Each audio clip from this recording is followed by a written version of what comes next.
Hi guys, நீ நம்ம வீடியோவில் என்ன பார்க்க போகிறோம்னா லவர் படத்தோட ஃபுல் ரிவ்யூ தான் பார்க்க போகிறோம். வீடியோக்குள்ளே போகிறதுக்கு முன்னாடி நீங்கள் நம்ம சேனலுக்கு ஃபஸ்ட் டைம் வந்து சப்ஸ்கிரைப் பண்ணுங்கள், கூடவே பெல் ஐக்கனும் கிளிக் பண்ணுங்கள். அப்போ தான் நான் போகிற வீடியோஸ்லாம் உங்களுக்கு அன் டைம் நோட்டிஃபிகேஷனாக வரும். சரி வாங்க வீடியோ ஸ்டார்ட் பண்ணிடலாம். லவர் இந்த படத்தோட கதை என்னென்னா, ஒரு லவ் ரிலேஷன்ஷிப்பில் இருக்கிற ரெண்டு பேர், அவங்களுக்குள்ளே நடக்கிற சின்ன சின்ன சண்டைகள், அதை சுற்றி நடக்கிற ட்ராமா தான் இந்த படம். படத்தோட பாசிட்டிவ் நெகட்டிவ்லாம் பார்த்துடலாம். படத்தோட ஸ்க்ரீன் பிளே பற்றி பார்த்தோன்னா, ஃபர்ஸ்ட் ஹாஃப் பொறுத்த வரைக்கும் கொஞ்சம் லேக் நிறையவே இருந்துச்சு.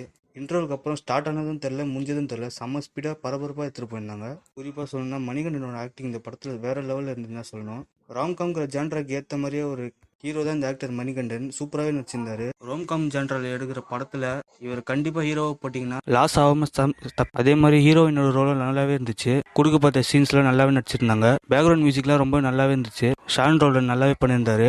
கேமரா ஒர்க், எடிட்டிங்லாம் ரொம்ப நல்லாவே இருந்துச்சு. இதை தாண்டி படத்தில் மைனஸ் என்னன்னா, நான் ஃபர்ஸ்டே சொன்ன மாதிரி ஃபர்ஸ்ட் ஹாஃப்ல லேக். இந்த மாதிரி ரோம்காம் ஜான்ரால வர படத்துலலாம் அங்கங்கே சின்ன சின்ன டைமிங் காமெடிலாம் வச்சாதான் எங்கேஜாக கொண்டு போக முடியும். ஃபர்ஸ்ட் ஹாஃப்ல பண்ணியிருந்தாங்கன்னா ரொம்ப நல்ல படம்னு சொல்லியிருக்கலாம். மற்றபடி இந்த படத்தில் எதுவுமே மைனஸ் தெரியல எனக்கு.